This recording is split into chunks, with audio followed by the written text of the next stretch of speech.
Bonjour et bienvenue dans cette nouvelle vidéo d'éducation chez OnePips. Donc aujourd'hui, on va aborder le deuxième sujet sur les liquidités du coup protégées, les liquidités du coup de prise de position. Donc le sujet du jour, ce sera les order blocks. Donc qu'est-ce que les order blocks? Alors nous avons vu depuis le début que les gros portefeuilles ont besoin d'inciter les autres participants à se placer pour pouvoir récupérer leur liquidité et se placer du coup dans la direction contraire. D'accord? Donc ils vont inciter les personnes à se placer par exemple à l'achat pour que eux puissent se placer à la vente et inversement. Donc ces manipulations sont très chères pour ces institutions-là ou ces participants-là qui effectuent ça, d'accord, cette action. Car pour inciter les gens, il va falloir du coup manipuler la direction. Et pour pouvoir manipuler la direction, il faut investir de l'argent. Et puis je vous dis pas un peu d'argent, on parle pas de 10 000, 20 000, 50 000, on parle de beaucoup d'argent. D'accord? Donc, comment ces portefeuilles maintenant s'y prennent-ils pour éviter de perdre cet argent qu'ils investissent dans la mauvaise direction afin d'inciter les personnes? D'accord? Donc, récupérer cet argent-là qu'ils perdent, entre guillemets. Donc, c'est vraiment à travers ce concept de l'order block qu'on va le comprendre. Donc on va faire attention à deux types de bougies. Donc la première bougie, ça sera une bougie manipulatrice qu'on va pouvoir utiliser comme un order block. D'accord? Donc prenons l'exemple du coup d'une tendance haussière. Logiquement, les mouvements baissiers sont à contre-tendance. Ce sont donc des bougies manipulatrices qui vont inciter les acteurs ayant des stratégies différentes, donc que ce soit support résistance, Ishimoku, MACD, je sais pas quoi. D'accord, donc toutes ces personnes qui ont toutes ces stratégies différentes, en fait, en voyant une bougie baissière comme ça, ils vont vouloir se placer à la vente. D'accord? Et du coup, ces personnes-là, qui investissent à la vente ici, ils incitent du coup à se placer à la vente, ils sont négatifs.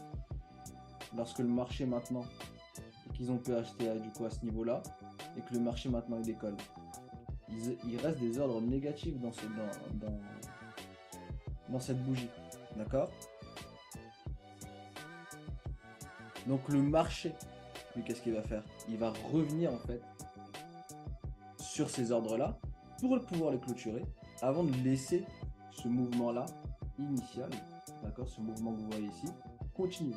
Donc il aura tendance à vouloir le refermer, revenir ici, refermer ses ordres, pour ensuite laisser le marché continuer son mouvement. Donc le mouvement qui suit la clôture de cette bougie, celle-ci, pour définir que c'est un order block, il doit présenter différentes caractéristiques. D'accord? Donc, il doit présenter, comme on a vu précédemment, du coup, par rapport au déséquilibre, donc il doit présenter des déséquilibres qui nous indiquent qu'à ce niveau-là, un très gros mouvement a été créé, d'accord? Que beaucoup d'argent a été injecté, et que le mouvement qui suit sa clôture soit plus ou moins fort dans la direction de la tendance, d'accord? Donc, c'est-à-dire dans la direction contraire à cette bougie. C'est comme ça qu'on peut dire que ceci est une bougie manipulatrice. Donc observer ce qui se passe dans ces zones est crucial si l'on veut être dans les vrais mouvements. Donc une autre type de bougie qu'on va rencontrer ici, ce sera vraiment du coup les bougies de stop hunt, d'accord, ou bougies qui prennent les SL. Donc les bougies qui prennent les SL sont remarquables lorsqu'elles prennent les liquidités d'un niveau. Qu'importe le niveau, que ce soit equal high, equal low, high ou low majeur, d'accord, ça peut être tout type de liquidité, ça peut être l'inducement, d'accord. Donc, il faut qu'elles prennent les SL.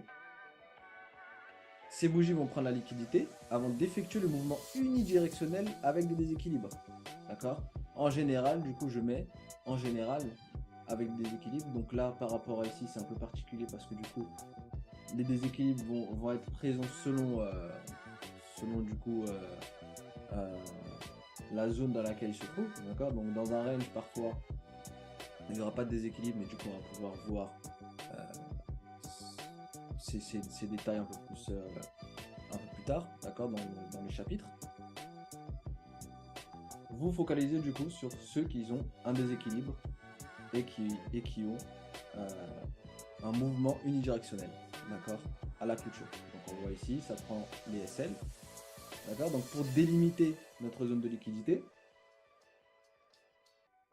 donc là, imaginons que il y ait un niveau qui était pris ici.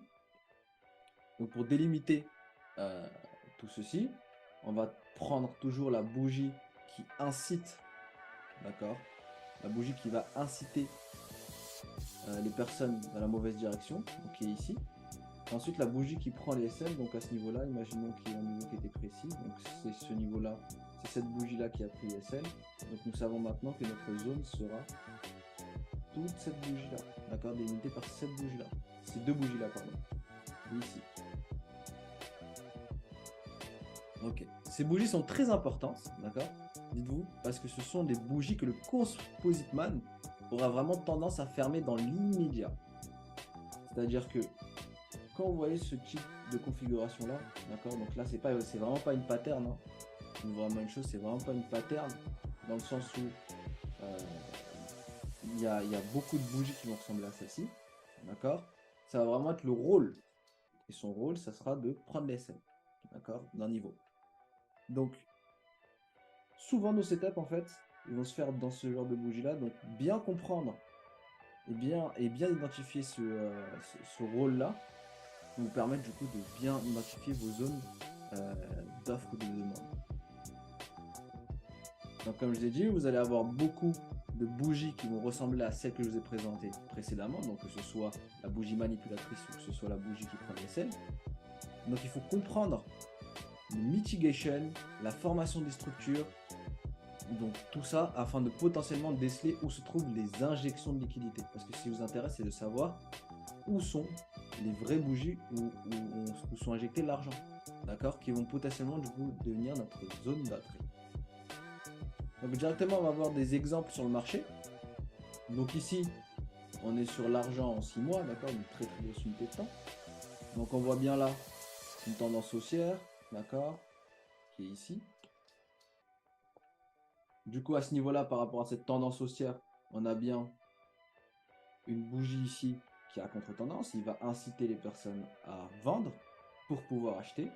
Donc ici, ça peut être une zone de demande, d'accord, potentielle. En plus de ça, on a bien eu notre cassure de structure qui est ici, qui va bien nous indiquer du coup qu'à ce niveau-là, il y a beaucoup d'argent qui a été injecté pour créer ce mouvement ici, d'accord. Donc ici, on voit bien notre zone de demande qui a pu être délimitée grâce à cette bougie.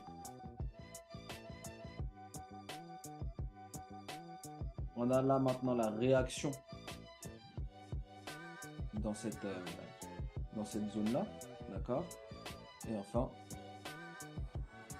on va voir du coup le deuxième type de bougie qu'on a rencontré tout à l'heure.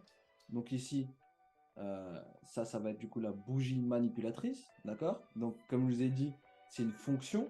Donc si on regarde ici, on a toujours ce type là, hein. Ici, là, on voit ici, on en voit là, d'accord. Mais c'est vraiment par rapport à sa fonction, vraiment qu'il a clean ce niveau. On a ici la bougie manipulatrice, donc ça c'est le mouvement entier, d'accord. C'est pas juste la bougie, c'est le mouvement entier qui incite à acheter et qui prend la liquidité d'un high mineur, d'accord. Donc là on voit bien, hein. Imaginons que ça c'est notre high, imaginons que ça c'est notre low, d'accord. Ça du coup c'est un lower high, ça c'est un lower low, d'accord. Mais ensuite on a eu higher high, d'accord, higher low. Donc ça c'est un mineur. Il faut savoir que ça c'est un mineur. Attention. Ici on a une manipulation qui dessine. Ici on a un niveau majeur qui a été cassé. Donc tac, tac. D'accord, high mineur. On est dans ce niveau-là. On a bien vu que ça, c'était... ça n'a pas fait cassure majeure. Du coup, ça devient une doucement. D'accord. Il a pris la liquidité. Ici, c'est le mouvement qui prend la liquidité. D'accord? Donc, on retrouve ici, du coup, notre bougie manipulatrice ainsi que notre bougie qui prend les SL. D'accord? Donc, à ce niveau-là, on a bien celle qui manipule. D'accord? Cette fonction, c'est que à ce niveau-là, le marché, il a push vers le haut pour manipuler et liquider ce niveau-là. Et ça, c'est du coup la bougie qui vient vraiment liquider tous les niveaux avant de laisser chuter. Donc, ça peut devenir notre zone, d'accord, d'offre. Donc, si on regarde maintenant ce qui s'est passé dans ce mouvement-là, donc là, on est en 4 heures. On voit bien qu'on a une cassure de structure ici. Ça, c'était le mouvement qui incite, hein, faut pas oublier. Ici, on avait bien la bougie qui prend les SL. Si on regarde maintenant par rapport aux structures, on aurait pu chercher la cassure ici. Et notre zone d'offre se trouve, d'accord, ici. C'est la bougie qui prend les SL. On voit bien qu'elle a été retestée. Et ensuite, le marché coule complètement. D'accord? Donc, si on aurait pu choper notre entrée ici,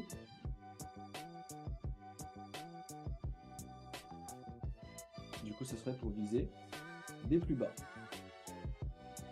Donc maintenant, un exercice pour que vous compreniez vraiment ce concept. Donc, backtester le pétrole du 2 septembre 2021 au 7 mars 2022. Et mettez vraiment en évidence du coup les highs et les lows, mais aussi les zones de liquidité, donc supply et demand. Et enfin, répondre à cette question. Qu'avez-vous remarqué lorsque le prix arrive dans ces zones? Donc ça sera la fin du coup de cette vidéo et on se retrouve pour une prochaine vidéo.